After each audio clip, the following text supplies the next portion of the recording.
काफी तेजी से ऊपर चढ़ रहा तू। रफ्तार तेज ना हो तो दुश्मन की चलाई गोली का काम आसान हो जाता है। जुबेर को खत्म करने का है, कर सकेगा?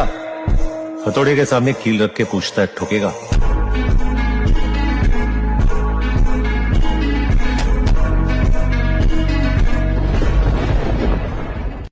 काफी तेजी से ऊपर चढ़ रहा तू।